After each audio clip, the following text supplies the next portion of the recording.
Welcome to Movies and Milk, where we review movies in roughly the amount of time it takes to drink a glass of milk. And today, in honour of Better Man, we're drinking banana milk. Because he's a monkey. Why is he a monkey? Better Man is a film about the life of pop star Robbie Williams, and if immediately your question is, who is Robbie Williams, then I'd like to take this moment to say hello to our American viewers. Now, I can't think of a more creatively bankrupt genre of film than the music biopic, but I will at least say Better Man was better than expected.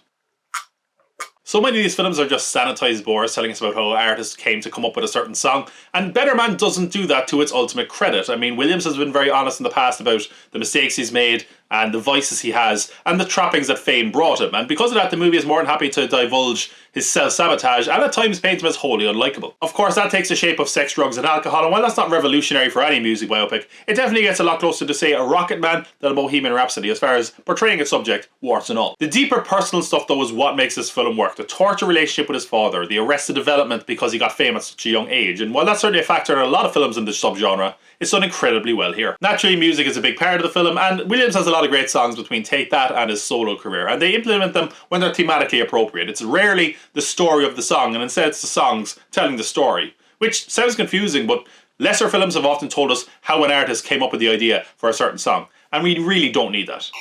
Performance-wise, there isn't much to talk about. It's mostly held down by the monkey. Don't worry, we will get to it. But I do want to mention Steve Pemberton as Robbie's father, who gives a great turn as this sort of fame-hungry and unreliable father, and he does a great job to his absolute credit, but we need to talk about the monkey in the room. Robbie is depicted as a monkey because he sees himself as less evolved because he got famous so early and never got a chance to develop. And that works as a metaphor, and visually it works as well because the CGI is pretty good and Robbie himself does some of the voice work.